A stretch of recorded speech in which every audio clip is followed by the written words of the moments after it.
প্রথম দিন শ্বশুরবাড়িতে এসে বুঝলাম আমার স্বামী মহাশয় আমাকে ঠিক পছন্দ করেননি। তার হাবভাবে বেজায় বিরক্তির প্রকাশ। আমার সঙ্গে কথা বলা তো দূর, ফিরে তাকাতেও একরাশ অরুচি যেন।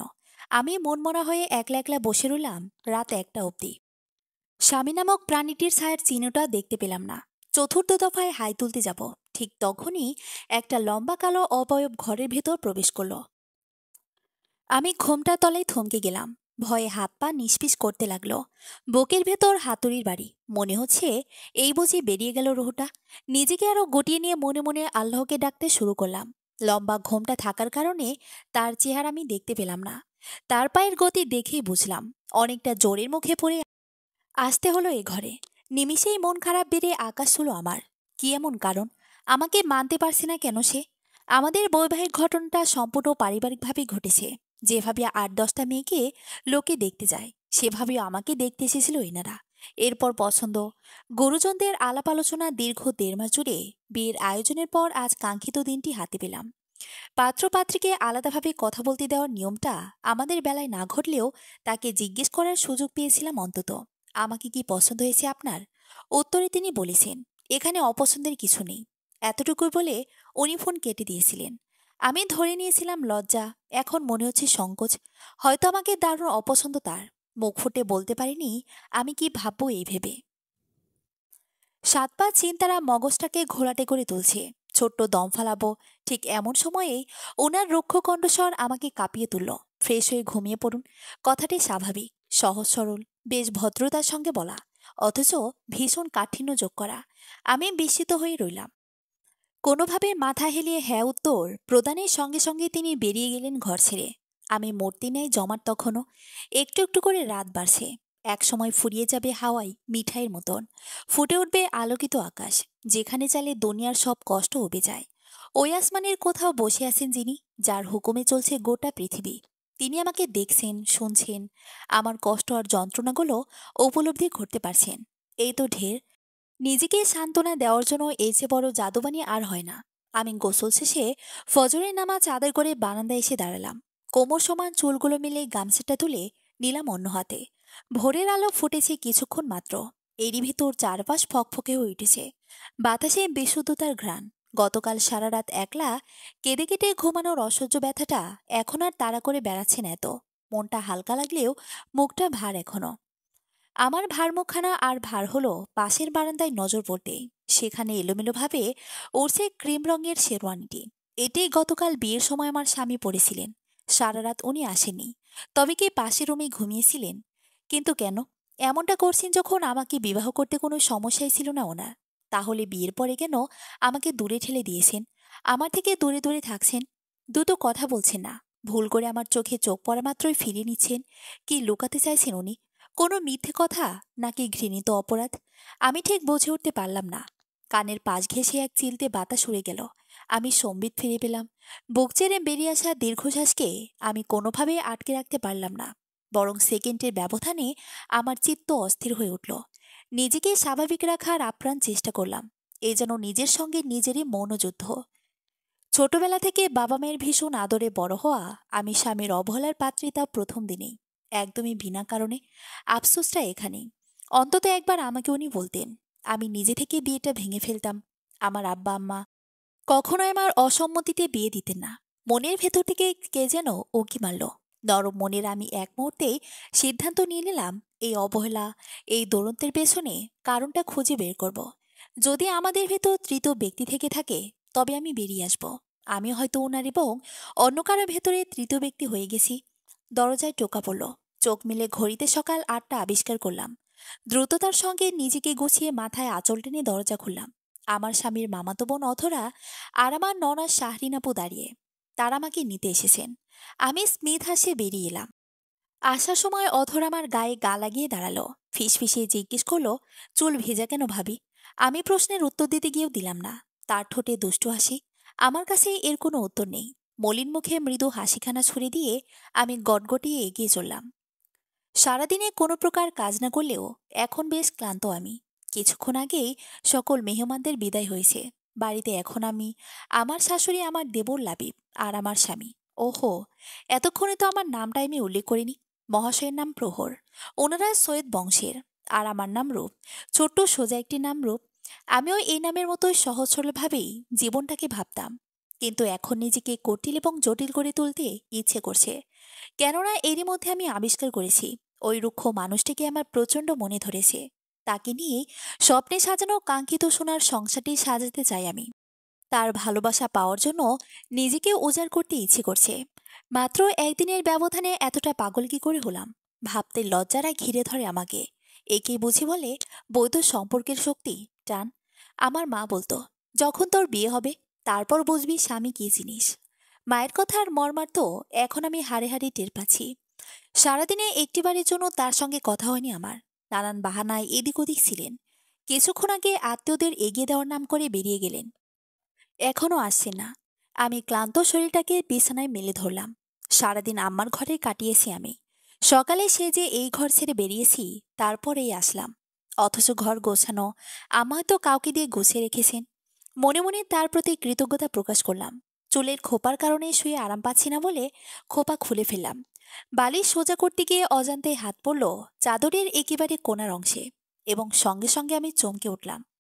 6 ইঞ্চির মতো জায়গাটা রক্তে রাঙানো। যদিও রক্তের দাগ শুকিয়ে গেছে ইতিমধ্যে, তবু আমার ভেতরটা কাঁপছে। কার রক্ত এগুলো? আর এলোই বা কোথা থেকে? কি আশ্চর্য! আমি নীরবে কাঁদছি। মনটা অস্থিরতায় ভরে রয়েছে। কাউকে রক্তের বিষয়টা নিয়ে জিজ্ঞেস করিনি। অপেক্ষা করছি ওনার। উনি এলে এই প্রশ্নের জবাব দিতে বলবো। আমার জানা মতে এ ঘরে উনি ছাড়া আর কেউ প্রবেশ করেনি সারাদিনে। রাত 10টার দিকে আমার শাশুড়ি রুমে এলেন। আমি উল্টো পাশ ফিরে শুয়ে ওনাকে না দেখলেও ওনার উপস্থিতি টের পেলাম। দ্রুত হস্তে চোখ মুছে নিলাম। এটুকু কান্নাতেই চোখ ফুলে লাল বর্ণ ধারণ করেছে। আমার আবার কান্নার অভ্যেস নেই। আমার শাশুড়ি হতভম্ব গলায় জিজ্ঞেস করলেন, কি রে মা, কাঁদছিস কেন? কি হয়েছে? আমি আমতা আমতা করতে লাগলাম। কি জবাব দেব? উঠে বসতে বসতে যত সই জবাব খুঁজতে লাগলাম। পেয়েও গেলাম চট করে। বললাম, বাড়ির কথা মনে পড়ছে আম্মা। বলেই মাথা নিচু করে রইলাম। আমার শাশুড়ি পরম স্নেহে আমার মাথায় হাত বুলিয়ে দিলেন।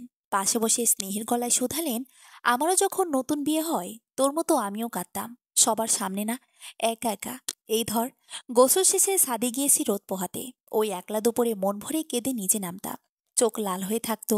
কেউ জিজ্ঞেস করে বলতাম, বেশি পানি দিয়ে গোসল করেছি আজ, তাই এমন। কেউ বুঝতো না। অথচ তোর শ্বশুর ঠিকই বুঝে যেত। দুদিনের সম্পর্ক, অথচ কি যে মায়া ছিল মানুষটার মাঝে। রাতের বেলা আমাকে বোঝাতো, বাবার মতো আগলে রাখছে সারা জীবন। মায়ের মতো চুলে তেল দেওয়া থেকে শুরু করে খাইছি কিনা পর্যন্ত সবকিছুর হিসেব রাখতো। সেই মানুষটাকে ছাড়া এখন একা সব সামলাতে হয়। কত কিছুর হিসেব গোলমাল হয়। অনুভব করলাম শাশুড়ি মা চোখ মুছছেন। তখন আমার চোখেও পানির জোয়ার। ভেজা পাতা, পলক মেলাতে কষ্ট হচ্ছে। শাশুড়িমা নিজে ধাতস্থ হয়ে আমাকে বললেন, আমার ছেলেও যেন সেভাবে তোকে আগলে রাখে আজীবন দোয়া করি। যতই আমরা থাকি না কেন, স্বামীর উপরে এবং স্বামীর মতো আর কেউ হয় না মেয়েদের রে। আমার বুকে তখন উতাল পাতাল কাঁপন। আমি কান্না চাপানোর আপ্রাণ চেষ্টা করছি। যেই মানুষটার উপর বিশ্বাস ও ভরসা রেখে অন্য মাটিতে নিজের শেকড় গাড়তে এলাম, সেই মানুষটাই আমাকে অবহেলার পাত্রী বানিয়ে ছাড়ল। এর চেয়ে কষ্টের আর কি বা হতে পারে? আমাকে ডিনার করার জন্য বললেও আমি রাজি হলাম না। আমার শাশুড়ি মা হাত ধরে টেনে নিয়ে গেলেন। টেবিলে আমার দেবর লাবিব বসে রয়েছেন। তিনি গ্রোকাসে গিলছেন দেখলাম। আমার হঠাৎই হাসি পেয়ে গেল। ব্যাপারটা আমার দেবর খেয়াল করে এক চোখ টিপলেন। আমি ঘাবড়ে গেলাম। হতবিহ্বল চোখে চাইলাম। এবার লাবিবের ঠোঁটে দুষ্ট হাসি। আমারও হাসি পেয়ে গেল। দেবর হিসেবে এইটুকু মজা করার অনুমতি তাকে দেওয়াই যায়। ঠিক তখনই খেয়াল করলাম আমার স্বামী মহাশয় মেইন দরজার সামনে দাঁড়িয়ে আছেন। শাশুড়ি মা তাকে দেখে বললেন, চলে আসিস, আয় বস। তোর জন্য বৌমাও না খেয়ে আছে। শুনলাম উনি গম্ভীর কণ্ঠে উত্তর দিলেন, তা তো দেখতেই পাচ্ছি। এ বলে উনি ঘরে চলে গেলেন। আমি দোটানায় পড়লাম। আমার কি ওনার পিছু পিছু যাওয়া উচিত, নাকি খেতে বসা উচিত? দ্বিধাদ্বন্দ্বে ভুগছিলাম যখন, তখন শাশুড়িমায় সাহায্য করলেন। আমাকে খেতে বসিয়ে দিলেন। উনি ফ্রেশ হয়ে আসবেন এমনটা বলার পর আমিও অল্প একটু খেয়ে নিলাম। আমার খাওয়া শেষেও উনি আসছে না দেখে আমাকে ঘরে পাঠালেন আম্মা। এসে দেখি উনি বিছানায় আছো অবস্থায় মোবাইল টিপছে। আমি ছায়া যেই না রুমে পড়ল, ওনার কপালে ভাঁজ সৃষ্টি হলো কতগুলো। ব্যাপারটা আমার নজর এড়ালো না। মন খারাপের একটা স্ফুলিঙ্গ ভেতরে থেকে বের হতে চাইল। আমি পুরোপুরি ইগনোর করলাম সেটাকে। কথায় কথায় মন খারাপ করলে চলবে না। বাঙালি নারীদেরও চলেও না। সংসার করতে গেলে মানবিমান বিসর্জন দিয়ে তবেই সংসার করতে হয়। উনি ওনার মতো ফোনে ব্যস্ত, আমার দিকে ফিরেও তাকাচ্ছে না। আমি তাই আগ বাড়িয়ে মৃদু কণ্ঠে বললাম, খাবেন না? উনি উত্তর দিলেন না। আমার গলায় কষ্টের দলা পাকিয়ে উঠল। হজম করার চেষ্টা করতেও করতে পারছি না। জীবনে কেউ এরকম পরিস্থিতির শিকার হয়েছে কিনা জানি না। বিয়ের দ্বিতীয় দিন একটা স্বপ্নের দিনের ন্যায় থাকে সবার জন্যে। এ সময়ে প্রেম হয়, ভালোবাসা হয়। একজন অপরজনের সাথে একটু কথা বলার জন্য ছটফট করবে, একজন অপরজনের উপর অধিকার খাটাবে, মেহমানদের ভিড়ে কিছুটা সময় কাটানোর আপ্রাণ চেষ্টা করবে। এভাবে না দুজনের প্রতি দুজনের টান বাড়বে। অথচ আমার সাথে কি কাহিনীটাই না ঘটছে। কি অদ্ভুত। আমি আবারও বলার চেষ্টা করলাম, খাবেন না? অথচ গলা দিয়ে কলা ব্যাঙের ঘর ঘর শব্দ ছাড়া আর কিছুই বেরোল না। তেতো অনুভূতিতে মন বিষাক্ত। আমার রোজ ঝলমলে আকাশে কোথা থেকে এই কালো মেঘের আবির্ভাব ঘটল জানি না। ফিরে চলে যেতে চাইলাম। হঠাৎ মনে পড়ল রক্তের কথাটা। 1 মিনিট সময় নিয়ে নিজেকে সাহস জোগালাম। অনেকটা গাঢ় কণ্ঠে প্রশ্ন করে বসলাম, এবার চাদরে ওটা কিসের রক্ত? উনি এবার ভূত দেখার ন্যায় চমকে উঠলেন। ফোন ফেলে দিয়ে চাদর টানাটানি শুরু করলেন। মুখ দিয়ে প্রশ্ন করে চলেছেন, কই রক্ত? কোথায়? আমি বললাম, বালিশের পেছনে দেখুন। আমি গোজ করে রেখেছি যাতে কেউ না দেখে। কেউ দেখেনি তো? না, শুধু আমি। যাক, উনি স্বস্তির নিঃশ্বাস ফেলেন। কিন্তু আমি স্বস্তি পেলাম না। পুনরায় জবাবের প্রত্যাশায় প্রশ্ন করলাম, বললেন না তো কার রক্ত এগুলো? আপনাকে তো জখম দেখাচ্ছে না। তবে আর এখানে এলো কি করে? ওনার মসৃণ কপাল আবারও ভাঁজ বিশিষ্ট হলো। আমিও শক্ত হওয়ার চেষ্টা করছি। উত্তর আমার জানতে হবে। উনি হঠাৎ রূঢ়ভাবে বললেন, সে তোমার না জানলেও চলবে। এটা আমার ঘর। এখানে কোথায় কি হচ্ছে তা আমি জানবো না?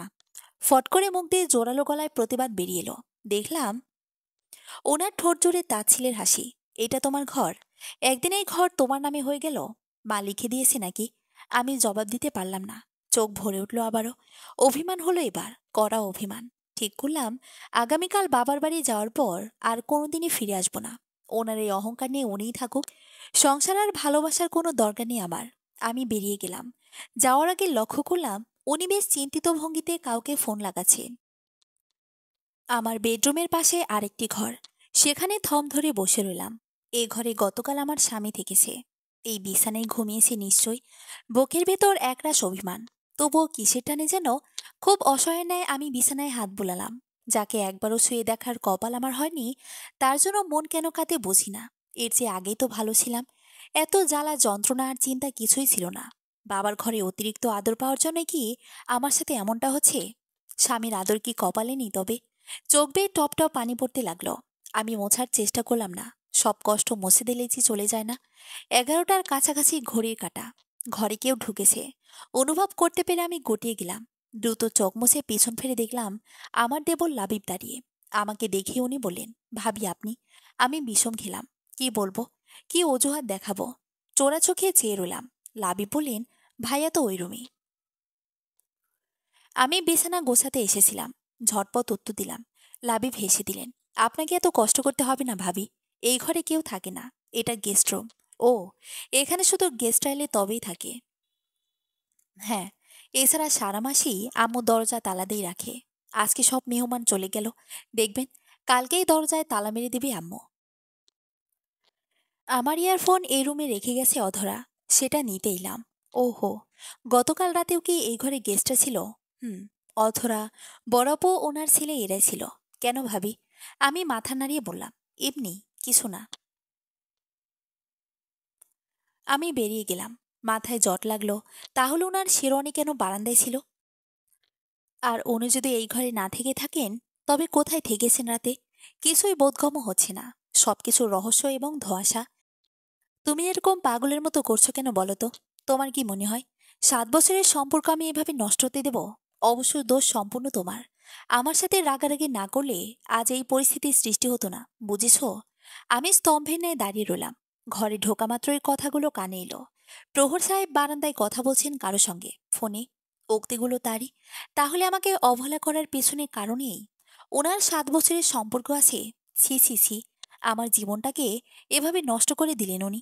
এইভাবে ঢোক চেপে ঢুকরে উঠলাম। গৌগানির শব্দটা এতটাই জোরে হলো যে উনি টের পেয়ে গেলেন। শস্যব্যস্তভাবে ফোন রেখে ছুটে এলেন আমার সামনে। আমি তখন মাটিতে বল ছেড়ে পড়ে আছি। শরীরটা নিশ্চল লাগছে। চোখ বেয়ে মেঘের বাড়িধারা।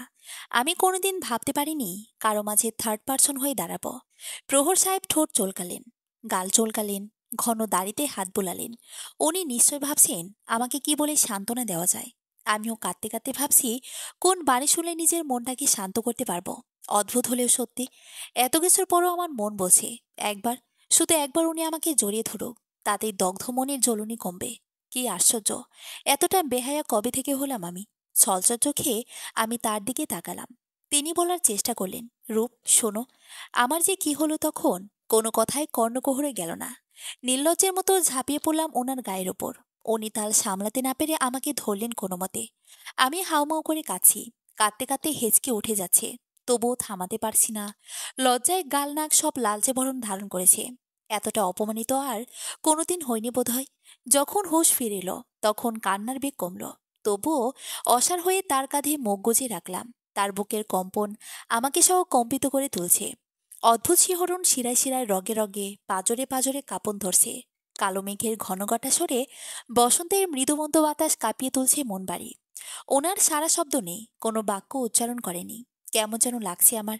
আমি নিজেকে যথাসম্ভব সামলে মুখ তুলে তাকানোর চেষ্টা করলাম। আবিষ্কার করলাম উনি ড্যাবড্যাবে চোখে আমাকে দেখছেন। লজ্জায় মিয়ে গেলাম নিমিষেই। আখি পলব নামিয়ে স্তব্ধ হয়ে বসে রইলাম। বেশ কিছু সময় এভাবেই কেটে গেল। আর কতক্ষণ এভাবে বসে থাকবো তা ভাবতে শুরু করলাম। ঠিক তখনই শুনতে পেলাম তিনি বলছেন, এভাবে কান্নাকাটি করার কারণ কি? আমি উত্তর দিতে পারলাম না। নিজেকে আরো গটিয়ে এদিক ওদিক মাথা নাড়লাম। ওঠবার চেষ্টা করলে তিনি আমার হাত ধরে টান দিলেন। নিচু হয়ে গেলাম। হুট করে বুক থেকে শাড়ির আঁচল খসে পড়ল। আমি স্তব্ধ হয়ে গেলাম। তিনিও স্তব্ধ হয়ে গেলেন। লজ্জারা আমাকে আপাদমস্তক ঘিরে ধরল। দ্রুত হাতে আঁচল তুলে উঠে দাঁড়ালাম। চলে যাওয়ার পা বাড়াতেই তিনি বলে উঠলেন, শরীর দেখে আমাকে বশ করার চেষ্টা করো না। আমি একজনকে কথা দিয়েছি। তাহলে আমাকে কেন বিয়ে করলেন? আমি তো যে আপনার ঘরে আসিনি। গলায় কাঠিন্য যুক্ত করলাম। মেনি বিড়ালের ন্যায় কথা হয়েছে অনেক। এবার যা হবে সব খোলাখুলি। আমার জীবনটা পুতুল খেলা নাকি? চোখ দিয়ে আগুন ঝলছে আমার। দেখলাম উনি খানিকটা ঘাবড়ে গিয়েছেন। আমতা আমতা করে বললেন, ব্যক্তিগত সমস্যা ছিল কিছু, সবকিছু বলতে পারবো না। ঠিক আছে, আমাকে বলতে হবে না। যেহেতু আমাদের বিয়েটা পরিবার থেকে হয়েছে, তাই যে কোনো ডিসিশন তারাই নেবে। আমি আমার আব্বা আম্মাকে জানাবো। আপনার আম্মাকেও জানাচ্ছি। তাদেরকে বলুন কোন কারণে আমার জীবন নিয়ে খেললেন আপনি। সাধারণত আমি ভীষণ দুর্বল মনের অধিকারী, কিন্তু অন্যায় দেখলে আর সহ্য করতে পারি না। কিভাবে যেন খুব শক্ত হয়ে যায়। আর এখানে তো আমাকে নিয়ে অন্যায় হচ্ছে, কিভাবে চুপ করে থাকবো আমি? গতি বাড়ালাম। শাশুড়ি গিয়ে এক্ষুনি বলবো সবটা। তার আগেই আমার স্বামী মহাশয় আমার পায়ের উপর আশ্রে পড়লেন। আমি চমকিত। তিনি অনুরোধের স্বরে বলেন, প্লিজ, এরকমটা করো না প্লিজ। আগে আমার কথাটা শোনো। আমি রুক্ষ স্বরে জবাব দিলাম, আর কি বলবেন আপনি? কিভাবে আমাকে বোকা বানিয়েছেন সেটা বলবেন? ওহো, কিভাবে তোমাকে ঝটকা খাওয়ালাম সেটা বলবো। মানে? আমি এবার ভীষণ অবাক হলাম। দেখলাম ওনার ঠোঁটের কোনায় হাসি। আমাকে উদ্দেশ্য করে বিদ্রুপ ভরা হাসি ছুড়লেন। আমার রাগ তখন আরো বেড়ে গেল। আমি চলে যেতে চাইলে উনি দ্রুত উঠে দরজা বন্ধ করলেন। তারপর আমার হাত ধরে টেনে বিছানিয়ে নিয়ে বসালেন। আমি নাক উঁচু করে দেখেছি, একটা কথাও বলবো না বলে ঠিক করেছি। উনি বলতে লাগলেন, তোমার সাথে মজা করলাম একটু, দেখলাম খেপালে তোমাকে কেমন লাগবে। ভেতরে ভেতরে চমকালেও আমি বাহির থেকে ঠোঁট বজায় রেখেছি। প্রত্যুত্তর করলাম না। তিনি আবার বললেন, বোকা মেয়ে, আমার যদি কারোর সাথে সম্পর্ক থাকতোই তবে কেন তোমাকে বিয়ে করতাম? আর বিয়ের আগে ক্লিয়ার করতাম না বলো? তাহলে কেন অবহেলা করলেন? অভিমানী গলা ভার হয়ে এলো আমার। চোখ টলমল করছে। উনি এবার আমার কাছে এলেন, খুব কাছে। যত কাছে এলে আমার নিঃশ্বাসের উত্তাপ ওনার গায়ে লাগে। আমি শিহরিত বোধ করলাম। আটসাট হয়ে বসে রইলাম উত্তরের আশায়। ভেতরটা খুশিতে কেঁপে কেঁপে উঠছে। আমার সঙ্গে নিশ্চয়ই মজা করেছেন উনি। আমি ভীষণ নার্ভাস ছিলাম। কিভাবে বললে তুমি ব্যাপারটাকে মজার চোখে দেখবে না, তা ঠিক করতে গিয়ে এই পন্থা মাথায় এলো। তাই একটু রুট সেজেছিলাম আর আলাদা থেকেছি। নিজেকেও প্রস্তুত করেছি, আর তোমার কাছে হাসির পাত্র হইনি। নইলে তো সারা দেশে বলে বেড়াতে বিয়ের রাতে তোমার ভয়ে আমি অন্য ঘরে ঘুমিয়েছিলাম। আমি ঠোঁট বাঁকিয়ে বললাম, এতটাই খারাপ না আমি। একবার বলেই দেখতেন। আমি কখনো অন্য মাইন্ডে নিতাম না, বরং আপনাকে সময় দিতাম। নিজেকে প্রস্তুত করতাম। কিসের জন্য? আমার আদর খাওয়ার জন্য। বলে উনি চোখ টিপলেন। আমি অভিমান রাগ সব ভুলে লজ্জায় মিশে গেলাম। মাথা নুইয়ে ঘন ঘন নিঃশ্বাস ছাড়ছি। আমার অবস্থা দেখে তিনি খানিকটা সরে বসলেন। আমি স্বস্তি পেলাম। মিটিমিটি চোখে তার দিকে তাকালাম। প্রসঙ্গ ঘোরাতে প্রশ্ন করলাম, আর ওই কথাগুলো আপনি ফোনে কাকে বলছিলেন যে আপনার সাথে 7 বছরের সম্পর্ক, ওটা? উনি হাসলেন। পকেট থেকে ফোন বের করে নাম্বার দেখালেন। অধরা নাম দিয়ে সেভ করা। বললেন, দেখো, অধরাকে বলেছি। আরে, তুমি আসছো আমি টের পেয়েই এমনটা করেছি। বলছি, তোমার সাথে প্র্যাঙ্ক করছি। আর অধরাকে আগেই সেট করে নিয়েছিলাম। বিশ্বাস না হলে ওর সাথে কথা বলে দেখতে পারো। বিশ্বাস করেছি। আচ্ছা যাও, আমি মাফ চাইলাম। জানি যা করেছি খুব ভুল। মজা করতে গিয়ে তোমাকে অজান্তে অনেক কষ্ট দিয়ে ফেলেছি। অবশ্য এটা না করলে কখনোই বুঝতাম না আমাকে তুমি ইতিমধ্যে কতটা ভালোবেসে ফেলেছো। আমি চুপ করে রইলাম। এ কথার জবাবে কি বলতে হয় আমি জানি না। তিনি ক্ষণকাল চুপ থেকে ফের প্রশ্ন করলেন, আচ্ছা রূপ, যদি সত্যি আমার জীবনে কেউ থাকতো আর তুমি সেটা বিয়ের পর জানতে পারতে, তবে কি করতে? আমি অশ্রুসিক্ত চোখে তাকালাম। জানি না কেন ভীষণ কান্না পাচ্ছি আমার। কেন পাচ্ছি বলতে পারবো না। কিছু কিছু কান্নার কারণ হয় না। হয়তো এটা সুখ কান্না। আমি নির্মল গলায় বললাম, আমি চলে যেতাম। কারো কাছে তৃত ব্যক্তি হয়ে থাকতে চায় না। অভিশাপ কুড়াতে চায় না। নিজের স্বামীকে এত সহজে ছেড়ে দিতাম। কেন? আপনি শোনেননি, জোর করে কাউকে ধরে রাখা যায় না। আপনি তো মানুষ, বিড়াল কুকুর না যে জোর করে খাঁচায় ভরে পোষ মানাবো। উনি চুপ হয়ে গেলেন। আমি উঠে দাঁড়ালাম। উনি ডাকলেন, রূপ। জি। কই যাচ্ছ? বারান্দায়। কি দরকারে? চাঁদ দেখব। ঝিরি ঝিরি বাতাস বইছে। নিস্তব্ধ নিগল প্রকৃতি। বারান্দার সামনে একটা চিপা গলি। আপাতত গলিতে কেউ নেই। গলি শেষ মাথায় টিমটিমে আলো দেওয়া হোল্ডেতে আলো জ্বলছে। সে আলোয় দয় গলির এই মাথায় হালকা পাতলা সবকিছু দেখা যাচ্ছে। কিন্তু সবই স্পষ্ট, অন্ধকারাচ্ছন্ন। আমি এক পলক সেদিকে যেয়ে পুনরায় আকাশ দেখায় মনোযোগ দিলাম। আমার ভেতরটা ঢেপ ঢেপ করে কাঁপছে। আমি জানি উনি আসবেন। আমি জানি আজ রাতে কিছু হবে যা বদলে দিবে আমার চিরচেনা পুরো পৃথিবী। আমাকে হারিয়ে নিয়ে যাবে নতুন কিছু আচ্ছাদনে। আমি জানি নিজেকে হারিয়ে তাকে চিনতে পারবো পুরোপুরি। এই আকুতি, এই কামনা, এই প্রণয় আমাকে হাতছানি দিয়ে ডাকছে। মন চিৎকার করে বলছে, আপনি আসুন, আমাকে ভালোবাসুন, আদর করুন। সাক্ষী থাকুক এই রাতের প্রহর। ওই চাঁদ যেন লজ্জা পেয়ে নিজেকে মেঘের তলায় আড়াল করে নেয়। কোথায় আপনি? আসছে না কেন? নাসিকা পথ বেয়ে দীর্ঘশ্বাস বেরিয়ে এলো। ঠিক তখনই আমার পেছনে তাকে আবিষ্কার করলাম। আমাকে আড়াল করে আমার উপর দিয়ে দুহাতে গ্রিল চেপে ধরেছেন উনি। ওনার বুক আমার পিঠে মিশে গেছে। আমার শরীর ঘাম ছাড়ল। এতটা নার্ভাস জীবনে আর কখনো হয়নি। আমি গুটিসুটি মেরে রইলাম। উনি প্রশ্ন করলেন, আকাশটা ভীষণ সুন্দর তাই না? আমি মাথায় হেলিয়ে হ্যাঁ বললাম। তোমার মতো? আমি মাথা হেলিয়ে না বললাম, তোমার চাইতেও বেশি? আমি মাথা হেলে না বললাম, তোমার চাইতে কম? এবার মুখে বললাম, জানি না। উনি ফট করে আমাকে টেনে মুখোমুখি করে নিলেন এবং অধরে অধর মেশালেন। আমি স্তম্ভিত পুরোপুরি। ওখানে আমার নিঃশ্বাস আটকে এলো। ওখানে আমার মরণ যেন। আমি অপেক্ষার প্রহর গুনতে লাগলাম। নিজের হাতজোড়া কখন যে ওনার পেট খামচে ধরেছে জানি না। যখন সম্বিত ফিরে পেলাম তখন অনেক সময় পেরিয়ে গেছে। আমার ঘাড়, গলা, গাল, চোখ সবকিছুতে ওনার স্পর্শ লেগে গেছে। এলোমেলো চুলের আমি একছুটে ঘরে প্রবেশ করবার সিদ্ধান্ত নিলাম। ওনার দিকে পিঠ দিয়ে বুকের আঁচল ঠিক করছি। খেয়াল করলাম কে একজন গলির কিনারে দাঁড়িয়ে আছে। তার জ্বলন্ত চোখ আমাদের দেখছে। আমার আপাদমস্তক শিরশির করে উঠল। মুখ দিয়ে অস্ফুট স্বরে চিৎকার বেরিয়ে এলো। বাবার বাড়ি সকালবেলাতেই চলে এসেছি। আমার বড় ভাই সুমন এবং বড় ভাবি হিয়া গিয়ে আমাদের দুজনকে নিয়ে এসেছে। গতকাল রাতের ঘটনাটা এখনো মাথা থেকে সরেনি। চিৎকার দেওয়ার কারণ কি জানতে চাইলে আমি কিছুই বলতে পারিনি তাকে। আর অবাক করা বিষয় হলো, সে চোখজোড়াও উধার হয়ে গিয়েছিল নিমিষে। প্রহর সাহেবকে বারান্দায় রেখে আমি ঘরে চলে আসি। এরপর ঘুমানোর বাহানা করে মাঝ রাত পর্যন্ত শুয়ে থাকি। তিনি আরও একবার আমার কাছে আসতে চেয়েছিলেন। কেন যেন আমার মন টানেনি। কোথাও কিছু একটা চলছে, এরকমটা মনে হচ্ছিল বারবার। ষষ্ঠ ইন্দ্রিয় নাকি সবসময় আগে থেকেই অনেক কিছুর জানান দিয়ে দেয়। আমার বেলাতেও তাই হচ্ছে হয়তো। অর্থাৎ যাই ঘটছে তা জানতে হবে আমাকে, এবং তা অতি দ্রুতই। কোনো কিছু নিশ্চিত না হয়ে আমি প্রহর সাহেবকে কিছু বলতে পারছি না, আবার অন্য কাউকে শেয়ারও করতে পারছি না। আচ্ছা, ঝামেলাতে পড়েছি। মনের উসকুসানি নেভাতে কিছু করা অতি প্রয়োজন। গতকাল রাতে আরও যে জিনিসটা লক্ষ্য করেছি তা হলো, আমি শোয়ার পরেও প্রহর সাহেব শুয়ে পড়েনি। ফোন নিয়ে প্রায় ঘন্টা দুয়েক বসেছিলেন। উনি ভেবেছেন আমি ঘুমাচ্ছি, কিন্তু আমি সজাগ ছিলাম এবং তাকে পর্যবেক্ষণ করছিলাম। হয়তো বেচারাকে কাছে আসতে দেয়নি বলে মন খারাপ ছিল, অথবা ঘুম আসছিল না, তাই ফোন ঘাটছিল। স্বাভাবিক একটা বিষয় তবুও কেন যেন অস্বাভাবিক লাগছে। আমার ভেতরটায় সন্দেহ দিয়ে বোঝায়, ধর, নিজের প্রতি নিজেরই বিরক্ত লাগছে। হিয়া ভাবি ঘরে ঢোকায় আমি নড়েচড়ে বসলাম। তাকে দেখে বুঝলাম তিনি অবাক কোনো কারণে। আমি জিজ্ঞেস করলাম, কি হয়েছে ভাবি? নায়রে জামাই বউ আসে, থাকে 2 দিনের দিনও ও বাড়ি থেকে কেউ এসে খেয়ে দিয়ে তোদের নিয়ে যাবে, এমনটাই তো নিয়ম জানতাম। হুম, কেন? তোর ননদ চলে আসছে নাচতে নাচতে, দেখ বাইরে গিয়ে। আমি বিস্ময় নিয়ে বললাম, আমার ননদ? অধরা নাম করে মেয়েটার কথা বলছি। আমি রীতিমতো ঝটকা খেলাম। এখানে অধরা কেন এসেছে? কি কারণ? অবাক হয়ে তাকিয়ে রইলাম ভাবির দিকে। ভাবির চোখ মুখ কুঁচকে রয়েছে, যা দেখে অনুমান করতে পারছি অনেক কিছু। আমার ভেতরটা ধুকধুক করে উঠল। হিসাব মেলাতে চেষ্টা করলাম। গতকাল রাতে ওই ফোনে কথা বলার ব্যাপারটার সময় অধরার নাম দিয়ে চালিয়ে দিয়েছেন প্রহর সাহেব। আবার আজকে আমাদের বাড়িতে এই মেয়ে হাজির। এছাড়াও বিয়ের সময় অধরার কিছু কিছু ব্যাপার আমাকে খুব রাগিয়ে দিয়েছিল।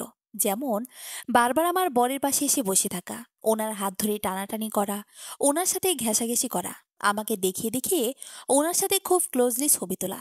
এগুলো স্বাভাবিক মাইন্ডে নেওয়ার চেষ্টা করলেও কেন যেন এখন সবটাই অস্বাভাবিক লাগছে। রাগে ফের চোয়াল শক্ত হয়ে এলো আমার। পরিবর্তনটা ভাবি লক্ষ্য করে আমার কাঁধে হালকা ধাক্কা দিল। কি রে, এভাবে মুখ শক্ত করে আছিস কেন? কিছু না ভাবি, গমগমে কণ্ঠস্বরে বললাম আমি। ভাবি বিশ্বাস করলেন না। উনি আমাদের বাড়িতে আসেন বছর তিনেক সময় হবে, অথচ সম্পর্কটা যেন আজন্মের। মায়ের পর যদি কেউ ভীষণ ভালোবাসা দিয়ে থাকে আমাকে, তবে সেই ভাবি। ইনি আমার বান্ধবীর ন্যায়, সবসময় সবকিছু শেয়ার করি, সেও করেন। ভাবির থেকে এসব যে লুকাতে পারবো না তা জানা কথা, তাই লুকালাম না। ভাবিকে নিজের সন্দেহের সব কথা খুলে বললাম। সব শুনে হিয়া ভাবি থ হয়ে বসে রইলেন। আমার চোখে অশ্রু টলমল করছে। বিয়ে নিয়ে, সংসার নিয়ে, স্বামী নিয়ে ভীষণ ভীষণ স্বপ্ন ছিল আমার চোখ জুড়ে। তা বোধ করি ভাবিও ভালো করেই জানেন। সে আমার কপালে এরকম কিছু ঘটবে আশা করিনি কখনো। মাকে দেখে চোখের জল সামলালাম। মা বললেন, কি রে, তোমরা দুজনে কি গটুর গটুর করো? আর রূপ, তোর ননদ আছে, তুই ঘরের কোণে খুঁটি গাড়ছিস কেন? আয় বাইরে আয়। ও মা, তুই কাঁদছিস কেন? তোর চোখে পানি কেন? মা কথা বলতে বলতে কাছে এলেন। আমি দ্রুত চোখ মুছলাম। ভাবি বললেন, রূপের চোখে কি যেন ঢুকেছে আম্মা। আমাকে দেখাচ্ছিল। আমিও ভাবির কথায় তাল মেলালাম। মা আমাদের দুজনের দিকে তাকিয়ে রইলেন। বোধহয় বিশ্বাস করলেন না, অথবা বিশ্বাস করতেও পারেন। আমি কোনো রকমের ঘরের বাইরে বেরিয়ে এলাম। এসে দেখতে পেলাম প্রহর সাহেবের কাজ ঘেঁষে অধরা বসে রয়েছে। প্রহর সাহেব বিব্রত অধরার কারণে। আমি ধীর পায়ে তাদের দিকে এগিয়ে গেলাম। অধরা বলল, ভাইয়া আমাকে রেখে একা একা শ্বশুরবাড়ির আদর খেতে চলে এসেছে ভাবি, তাই আমিও চলে এলাম। এটা তো তোমার শ্বশুর বাড়ি না অধরা, তোমার ভাইয়া 1000 বার আসবে, তার মানে কি তুমিও 1000 বার আসবে? ঠোঁটে হাসি রেখে এই কথাটি বললাম আমি। অধরার মুখে কালো মেঘ জমল দেখলাম। প্রহর সাহেব অদ্ভুত চোখে আমাকে দেখছেন। আমি প্রসঙ্গ পাল্টে বললাম, মজা করলাম। এসেছো, খুশি হয়েছি। অধরা মন খারাপ করে বলল, থাক ভাবি, আমার আশাতে আপনি যে একটু খুশি হননি তা দেখেই বুঝতে পারছি। পেছন থেকে হিয়া ভাবি এসে বললেন, শোনো, বিয়ের পর স্বামী স্ত্রী সবসময় পার্সোনাল সময় কাটাতে চায়। এই সময় কেউ ডিস্টার্ব করুক, এটা ভালো দেখায় না, আর তারাও বিরক্ত হয়। তুমি অন্যভাবে নিও না কথাটা। তবে তোমার এখন বেড়াতে আসা ঠিক হয়নি। অধরা শক্ত জলে বলল, তাহলে আমি চলে যাই? আমি খুব খুব দুঃখিত ভাবি। অধরা উঠে দাঁড়ালে প্রহর সাহেব ওর হাত টেনে ধরে বলল, রাগ করিস না প্লিজ। তারপর আমার দিকে তাকিয়ে বলল, ও থাকুক, কি সমস্যা? আমাদের ব্যক্তিগত টাইমের সময় তো ও আর আসতেছে না। না না, আমি আসতে তোমাদের অনেক ঝামেলাতে ফেলে দিছি। চোখ মুখ কালো করে বলল অধরা। আমি দাঁড়িয়ে দাঁড়িয়ে দুজনে তামাশা দেখলাম। প্রহর সাহেব বারবার ওকে থাকার জন্য বলছেন, আর অধরা মোসরামুসরি করছে। আমি স্মিথ হাসি বললাম, থাকো অধরা, জীবনের সবচেয়ে বড় জিনিসটাই তোমার দায়িত্বে দিয়ে দিলাম। হয়তো এটাই শেষ দেখা আমাদের। বলে গটগট করে হেঁটে চলে এলাম ছাদে। রেখে এলাম 3টি থমথমে মুখ। আমার ভীষণ খারাপ লাগছে, ভীষণ। সবকিছু কেমন খাপছাড়া হয়ে গেছে। জীবনের রঙগুলো বেরঙিন হয়ে গেছে। চঞ্চল আর ছটফটে আমি আমাকে হারিয়ে ফেলেছি। সবচেয়ে পছন্দের কাজটি করতেও মন সায় দেয় না। কেন এমন হলো? কি দোষ ছিল আমার? যতবার ভাবি ততবারই মনটা হাউমাউ করে কাঁদে। নীরবে চোখ মুছছি। ঘাড়ে কারো স্পর্শ অনুভব করতেই পিছন ফিরে তাকালাম। রক্তচক্ষু করে প্রহর সাহেব আমার দিকে তাকিয়ে রয়েছেন। আমি বললাম, কিছু বলবেন? উনি খেকিয়ে উঠলেন, সমস্যা কি তোমার? এভাবে আমাকে অসম্মানিত না করলে হতো না? নাকি তোমাদের বাসায় আসি দেখে কলিজা বড় হয়ে গেছে? এখানে কলিজা বড় হওয়ার কি দেখলেন? একটা টান দিব ধরে দম বের হয়ে যাবে, বুঝছো? আমি হতবাক হয়ে তাকিয়ে রইলাম। ইনি দেখছি আমার গায়ে হাত দিতেও দ্বিতীয়বার ভাববে না। তামাশা করতেছো তুমি আর তোমার ভাবি মিলে? আমার বোনটা একটু আসছে না হয় কাউকে না বলে, তাতে কি হয়েছে? ভাত কম পড়ছে তোমাদের বাসায়? নাকি তোমার আব্বার খাওনের সামর্থ্য নাই? সহ্য হলো না এই মুহূর্তে আর।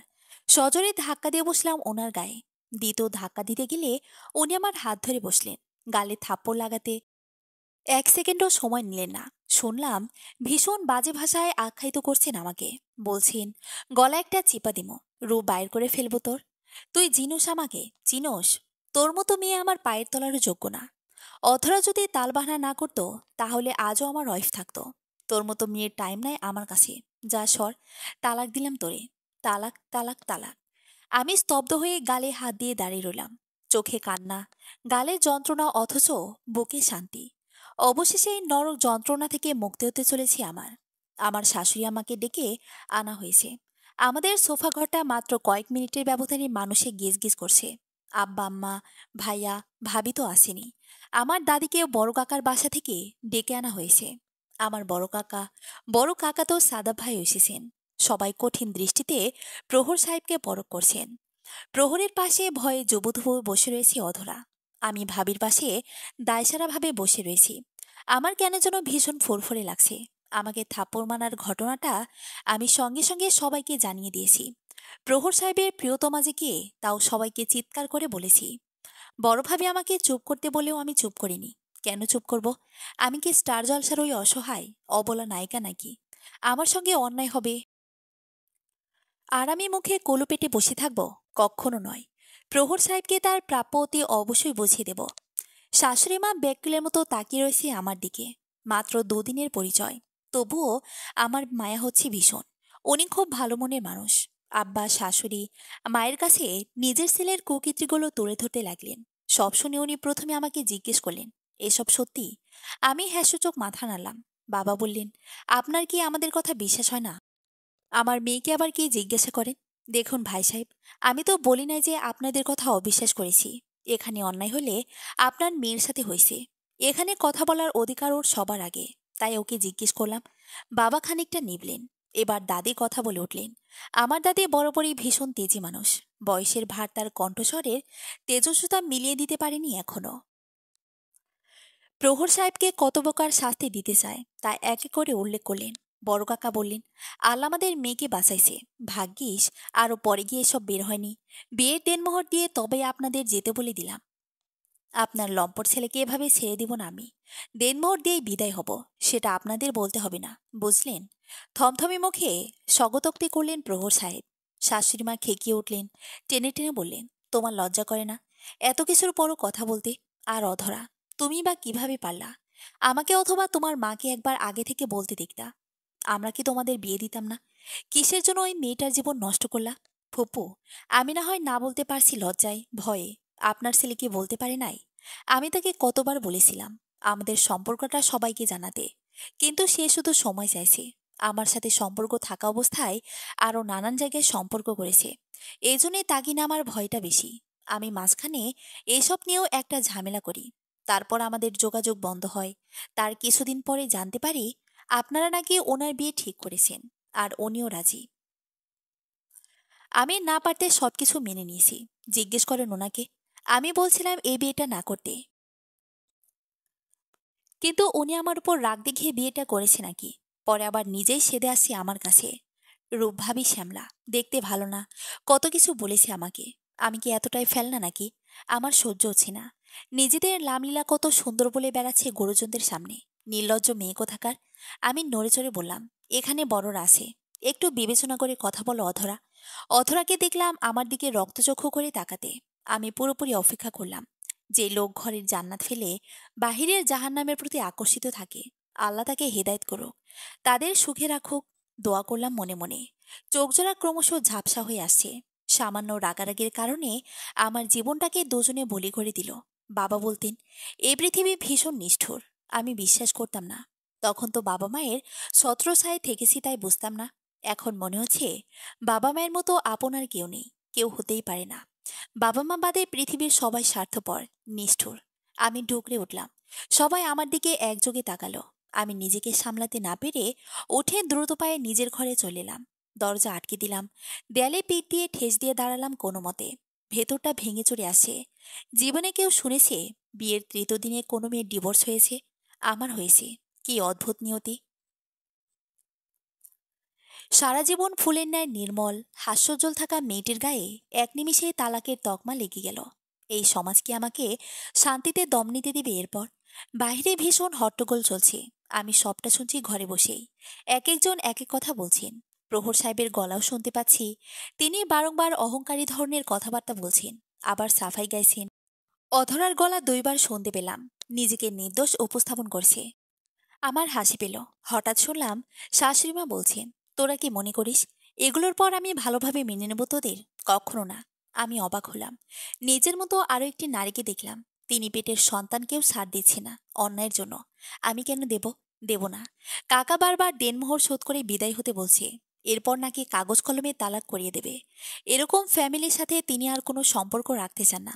আমি তখনই দরজা খুলে ঘর থেকে বের হলাম। দৃঢ় কণ্ঠে বললাম, আমি দেনমোহর চাই না। দেনমোহরের একটা টাকাও নেব না। ভাবি বলেন, কি বলিস এসব? আমার সাথে যা ঘটেছে তা 4-5 লাখ টাকায় শোধ হয়ে যাবে। এতই ঠুনকো আমি তোমাদের কাছে? তাহলে কি চাস তুই বল? সাদা ভাই এই প্রথম মুখ খুললেন। আমার দিকে ঠান্ডা চোখে তাকিয়ে রয়েছেন তিনি। বয়সে প্রায় 9 বছরের বড় উনি আমার। একটি 6 বছর বয়সী মেয়েও আছে তার। আমি সেকেন্ড তিনেক চুপ করে থেকে বললাম, ওনাকে আমি জেলে দেব। আমার সাথে যা করেছে তা নিয়ে মামলা করব। কোনো জরিমানা আমি মানব না। জেলে থাকুক কিছুদিন, কষ্ট বুঝুক, হুঁশ চলে আসবে এমনিতেই। প্রহর সাহেব বিস্ময় নিয়ে আমাকে দেখছেন। অধরা কটমট করে তাকিয়ে আমার গায়ে লাগছে না। আমি আমার কথার উপর অনড় রইলাম। এরপর অনেকে আমাকে বোঝানোর চেষ্টা করলো, এটা নাকি বেশি হয়ে যায়। কিন্তু আমি কিছুতেই বুঝতে চাইলাম না।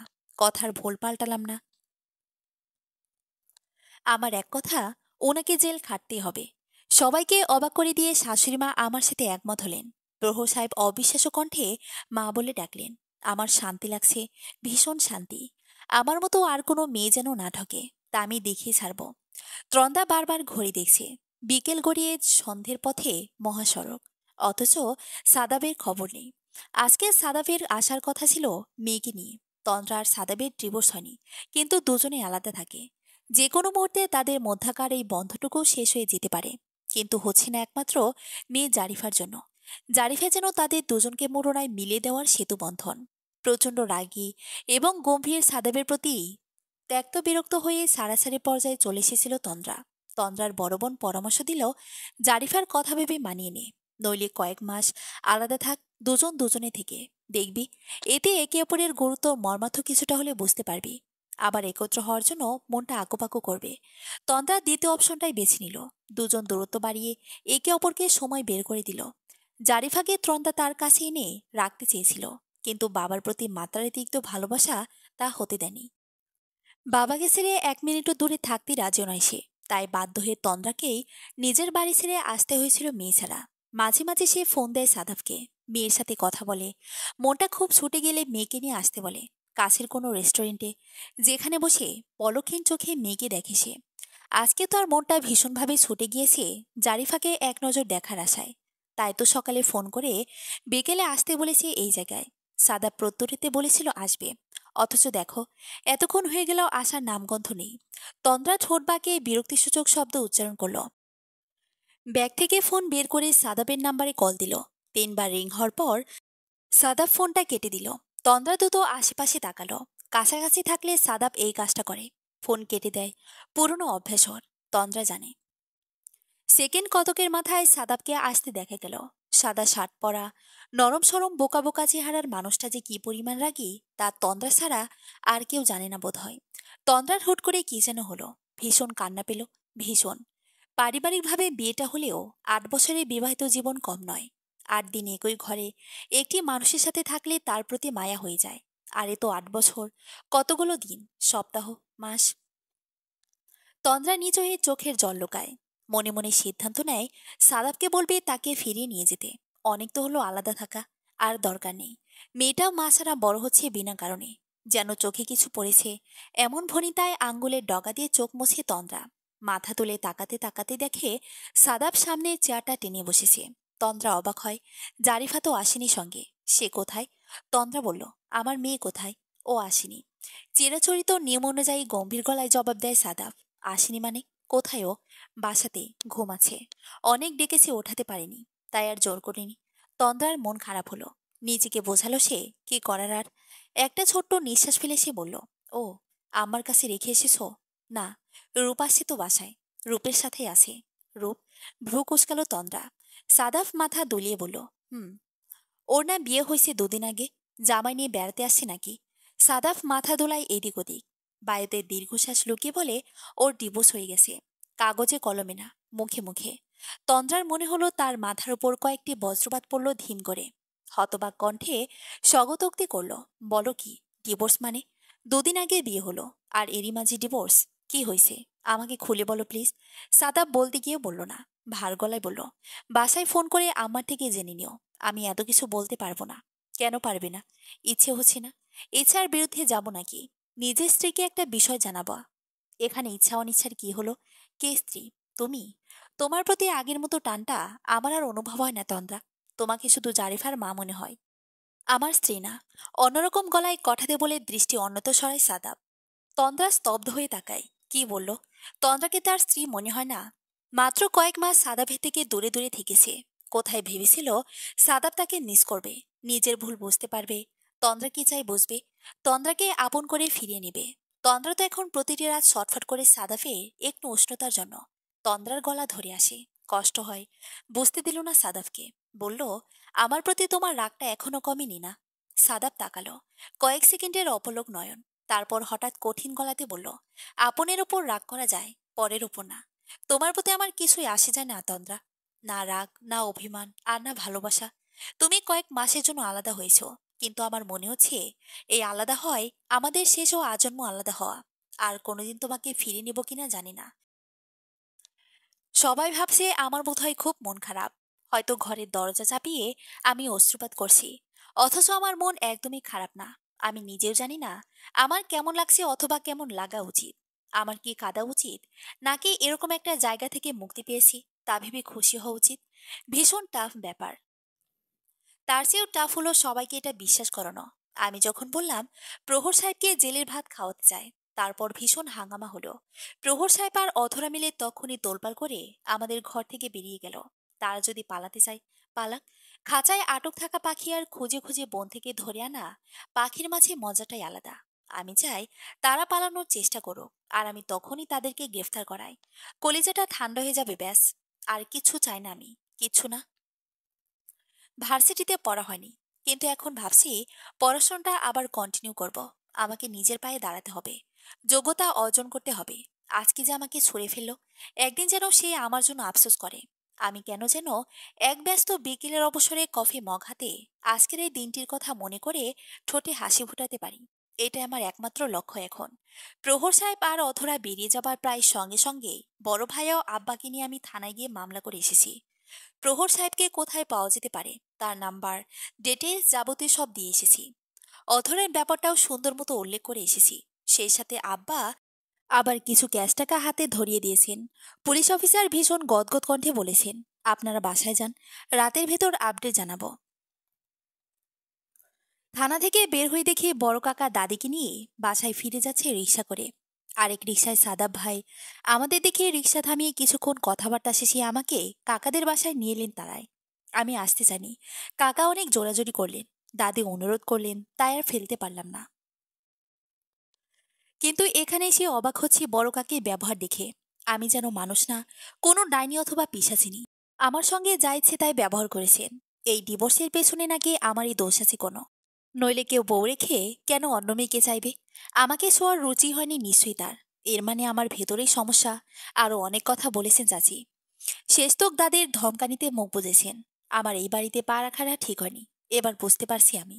মনটা যদি খারাপ হয়ে থাকে, তবে চাচির কারণে খারাপ। প্রহর সাহেবকে নিয়ে আমি আর ভাবছি না যে তার জন্য মন খারাপ হবে। আমি বাঁচতে চাই, নতুনভাবে জীবন শুরু করতে চাই। একজনের সাথে সংসার হলো না, সেই দুঃখে নিজের জীবন দেওয়ার মতো বোকা আমি নই। আর সারা জীবন সমাজের লাঞ্ছনা গঞ্জনা সহ্য করার মতো অপদার্থ নই। যে যোগ্যতা আছে তাই দিয়ে আমি নিজের পায়ে একদিন দাঁড়াবোই দাঁড়াবো। তাতে আমার পাশে কেউ থাকুক বা না থাকুক, ইনশাল্লাহ। আব্বার দেওয়া এক্সট্রা ক্যাশ বোধহয় ভালোই কাজে লেগেছে। রাত পর্যন্ত অপেক্ষা করতে হলো না। সন্ধ্যার পরপরই খবর হলো প্রহর সাহেবকে তার প্রেমিকা সহ গ্রেফতার করা হয়েছে। বর্তমানে থানায় আছে। প্রহর সাহেব তার প্রেমিকাকে গ্রেফতারের পরপরই আমাকে আসতে হয়েছে। বাসায় বড় কাকা ছিলেন না। আমি একা কি করে সন্ধ্যাবেলায় আসবো দেখে দাদির সঙ্গে করে সাদাব ভাইয়াকে পাঠিয়ে দিয়েছেন। তিনি আর আমি বসে রয়েছি অফিসারের টেবিলে। প্রহর সাহেব ও অধরাকে রুমে ঢোকানো হলো। আমার আব্বা, প্রহর সাহেবের আম্মা সবাই চলে এসেছেন ইতিমধ্যে। অধরার চেহারার বিশ্রী অবস্থা দেখলাম। কেঁদে কেটে ফুলে গেছে। আমার দিকে করুণ চোখে তাকিয়ে আছে দেখে আমি দৃষ্টি ফিরিয়ে নিলাম। মনের ভেতর এক ধরনের পৈশাচিক আনন্দ হচ্ছে। এই আনন্দ থেকে বিচ্ছিন্ন হতে চায় না। প্রহর সাহেব এখনো ঠোঁট বজায় রেখে কথা বলছেন। একজন মহিলা পুরুষ এসে ঢুকলো। এরা অধরার আব্বা আম্মা। আমার কাছে বিনীতভাবে অনুরোধ করলো যেন অধরার উপর থেকে সমস্ত অভিযোগ সরিয়ে নেই। ও ছোট মানুষ, অত কিছু বুঝি না নাকি। অধরা হুট করে স্বর পরিবর্তন করলো।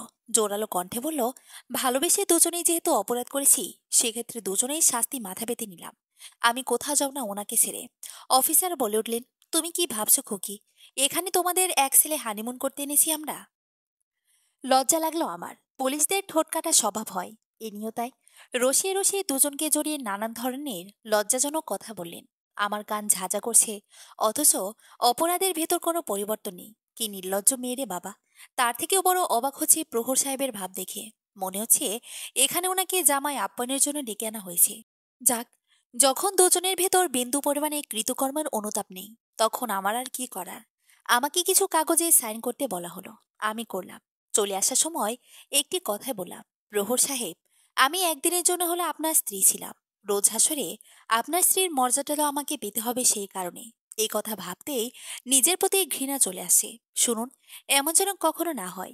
আপনি সেজদায় মাথা ঠুকে ঠুকে আমাকে খুঁজছেন, অথচ আল্লাহ আমার ছায়াটুকু আপনার জন্য হারাম করে দিয়েছে। কখনো না হয় যেন। ভালো থাকবেন দুজনে। দোয়া রইল। আমার চোখের কোণে জমা জল আমি নীরবে মুছে নিলাম, সবার অগচরে। বোধহয় হয় না, কেননা সাদা ভাই ঠিকই আমাকে জল মুছতে দেখে ফেলেছেন। আব্বা বললেন, রূপমা, তোর চাচাই বাসায় গিয়ে বেড়াবি কয়টা দিন? আমি সঙ্গে সঙ্গে বললাম, না বাবা, আমি বাসায় যাব। তোমার বাসায় আমার জায়গা হবে তো? বাবা সিসি করলেন, কি সব বলিস মা? বাবারা কি কখনো সন্তানদের ফেলে দিতে পারে বল? এই ধরনের কথা কখনো ভাববিও না। তোর কেউ না থাকুক, এই বড় বাপটা আছে, তার সবসময় থাকবে। আমি কৃতজ্ঞতা প্রকাশ করলাম বিধাতার কাছে। আমাকে স্বামীর ভালোবাসা দেয়নি তাতে কি, বাবা মা সহ আরো অনেক আপনজনদের ভালোবাসা দিয়েছেন, যা আমার জন্য যথেষ্ট। বাবার সাথে কয়েক কদম এগোতেই পেছন থেকে ডাক শুনতে পেলাম। সাদাব ভাই এগিয়ে আসেন। তাকে দেখে আমি দাঁড়ালাম। সম্পর্কে কাজিন হলেও তার সঙ্গে অনেকটা অচেনা মানুষের সম্পর্ক আমাদের সবসময় ছিল। একে তো বয়সে বড় অত্যাধিক, তাই ঠিক মিশতে পারিনি। দ্বিতীয়ত, উনি স্কুল পাশ করে পড়াশোনার জন্য অন্যত্র চলে গিয়েছিলেন, তাই বাড়িতে আসতেন কম। বলতে গেলে পারিবারিক কোনো অনুষ্ঠান হলে আমাদের দেখা হতো। তখন, কিরে রূপ, কেমন আছিস, এই ধরনের হাই হ্যালো টাইপ কথাবার্তা হতো। তাই সাদা পাহের সামনে সবসময় সংকুচিত থাকি আমি। চাইলেও ফ্রি হতে পারি না। বাবা বললেন, তুই দাঁড়া, আমি গাড়ি ঠিক করে আনি। আমি জবাব দিলাম, আচ্ছা। বাবা চলে গেলেন। আমি দাঁড়িয়ে রইলাম সাদা ভাইয়ের জন্য। উনি আমার মুখোমুখি এসে কাঁচোমাচো কণ্ঠে বললেন, কেমন আছিস? আমি অবাক নয়ন মেললাম। এটা কি কেমন আছিস জিজ্ঞেস করার সঠিক প্লেস নাকি সঠিক সময়? এমনভাবে জিজ্ঞেস করছেন, না জানি কত বছর পর ওনার সঙ্গে দেখা হলো আমার। আমার কেন যেন খুব হাসি পেয়ে গেল। আমি ফিক করে হেসে দিলাম। সাদা ভাই আমার হাসি দেখে খানিকটা স্বস্তি পেলেন বোধ হয়। ওনার কপালের মসৃণ ভাঁজগুলো অনেকটাই মিলিয়ে গেল। আমি হাসি থামিয়ে বললাম, জি ভালো আছি। আপনি ভালো আছেন সাদাব ভাই? আরে ভালো।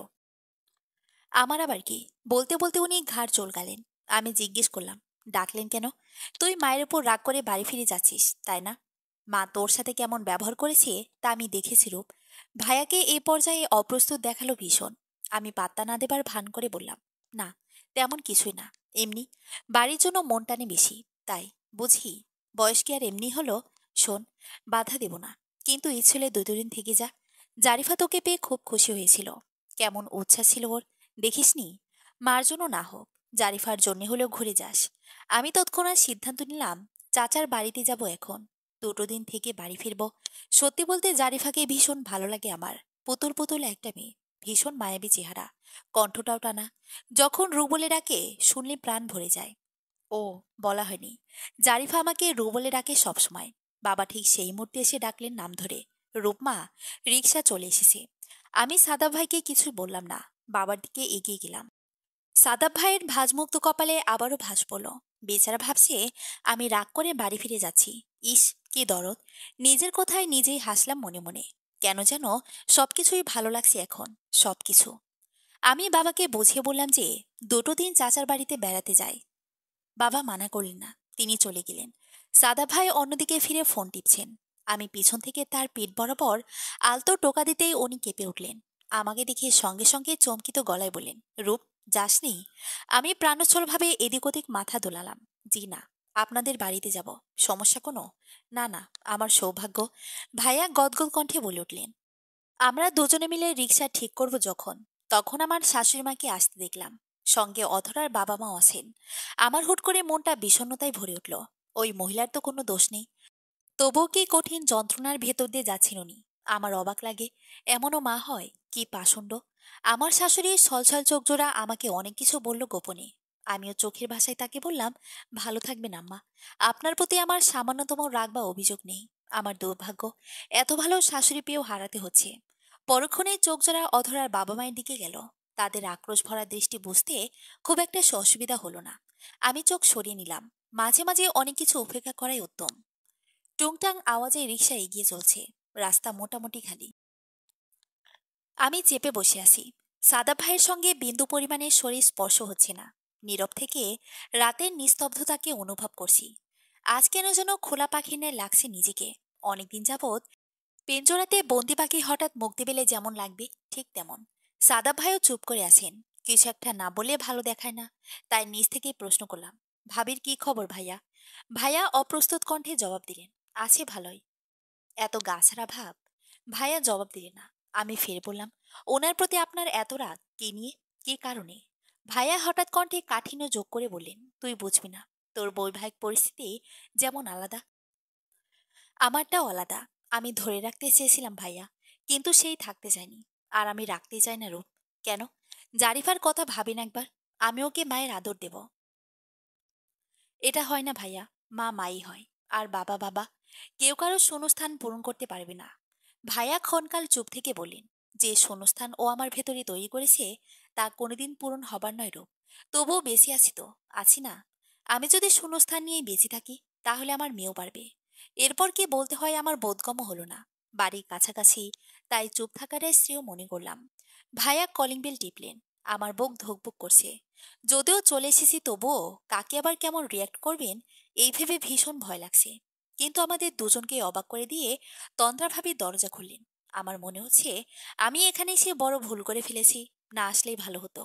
চাচির এরকম কালো মুখ এবং খোঁচামারা কথা হজম করতে হতো না। মনটা বিষণ্ণতায় ভরে আছে। দাদির ঘরে ঢুকে আমি চুপ করে বসে আছি। জারিফার জন্য আসলেও জারিফা আমাকে ভুলেই গেছে একদম। আম্মুকে পেয়ে সে মহা খুশি। আমি অপেক্ষা করছি সকালের। সকাল হলেই এ বাড়ি থেকে বিদায় নেব। এরপর এদিকে আমার ছায়াটাও কেউ দেখবে না আর, আশা করি। বুক চিরে একটা লম্বা গভীর দীর্ঘশ্বাস বাতাসে মিশে গেল। সেই দীর্ঘশ্বাসের শব্দ দাদির কর্ণঘোর অব্দি পৌঁছেছে বোধ হয়। তিনি আমাকে বললেন, মন খারাপ করিস না বোন। যা হয় আল্লাহর ইশারায় হয়। আমি সঙ্গে সঙ্গে উত্তর দিলাম, এটা ভুল বলে। পৃথিবীতে কত পাপ হয়, খুন হয়, অন্যায় হয়। সেগুলো কি আল্লাহর হুকুমে হয়? দাদি বললেন, অত বুঝি না বোন। তোর কপালে সুখ আসবেই, আমি জানি। আমি মৃদু হাসলাম।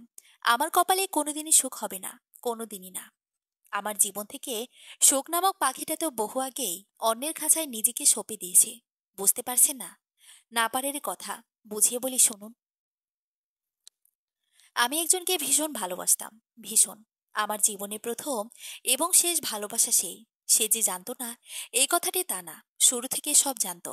প্রথমে উপেক্ষা করে গেলেও আবেগের কাছে একসময় ধরা দিতে বাধ্য হলো। আমার ভালোবাসাকে কবুল করলে আমরা দুজনে একটা সুন্দর জীবনযাপন করতে শুরু করলাম। অবাক হচ্ছেন? জানতে ইচ্ছে করছে কে সেই মানুষটি? তাহলে শুনুন। আমার জীবনের সবচেয়ে গোপন অধ্যায়টির নাম হচ্ছে সাদাব ভাই। মাত্র 12 বছর বয়সে ওনার প্রতি আমার প্রথম অনুভূতিটা জাগ্রত হয়। ভালোবাসা, প্রেম কি জিনিস তখনও ভালো করে বুঝতে শিখিনি।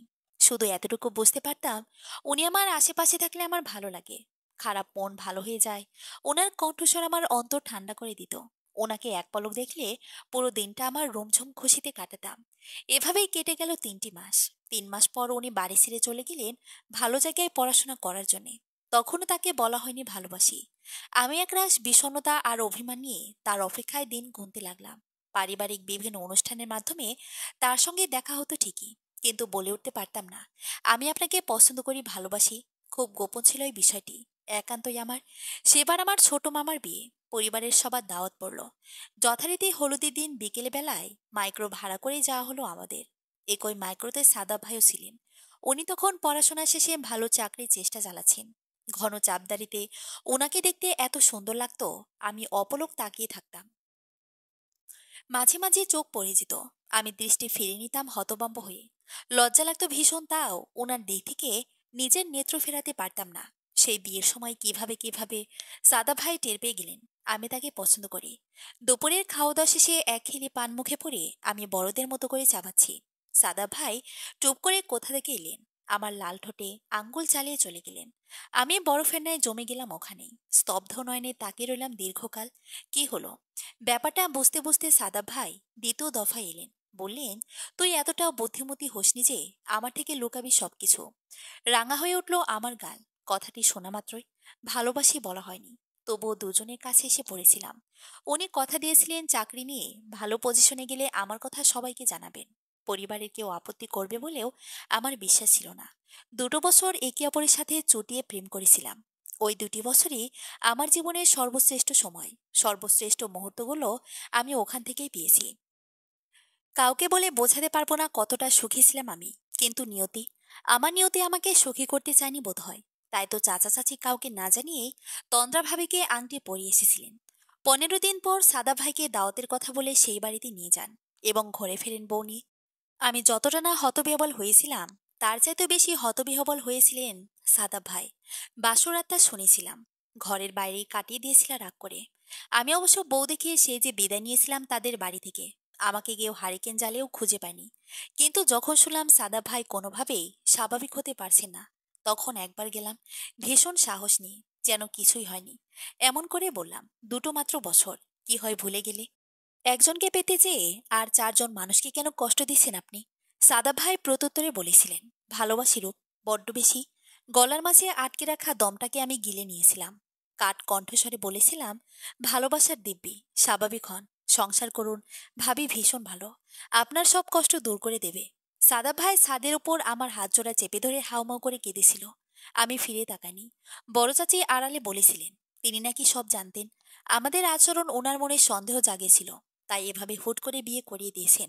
উনি কেন যে আমাকে সাদা ভাইয়ের স্ত্রী হিসেবে মেনে নিলেন না, তা আজও জানি না। যদি আমি এরপরও সাদা ভাইয়ের সংসারে হস্তক্ষেপ করি, তবে আমার বাবা মাকে চূড়ান্ত অপমান করবেন। সে চলে আসা, শেষ আশা। এরপরেই এবার এলাম। মাঝে তার একবারও জানি সাদাব ভাইয়ের বাড়িতে, তবে সবসময় তার খোঁজ খবর রেখেছি। জারিফা হওয়ার সংবাদটাও আমি পেয়েছিলাম নিজ থেকে খোঁজ করে। হাস্যকর লেগেছিল, যাকে এককালে পিঁপড়ে ছুলেও হিংসেই মরতাম, সে মানুষের সন্তান অন্যের গর্ভে। তবুও আমার এতটুকু জ্বলন হয়নি। তবে কি ভালোবাসা ঠুনকো ছিল, নাকি কঠিন নিয়তির কাছে সবটাই মিথ্যা, জানি না। নিশ্চয়ই অবাক হয়ে ভাবছেন, যাকে নির্দোষ ভেবেছিলেন তার ভেতরে কত বড় সত্য লুকিয়েছিল, তাই না? তবে হ্যাঁ, এটাই অস্বীকার করতে পারবো না, প্রহর সাহেবকে ভীষণ মনে ধরেছিল আমার। যদি না অধরা নামক ব্যক্তিটি আমাদের দুজনের ভেতর থাকতো, তবে হয়তো ভীষণ সুন্দর একটি সংসার আমিও গড়তে পারতাম। একদিক থেকে অধরার প্রহর সাহেবকে ধন্যবাদও দিতে হয়।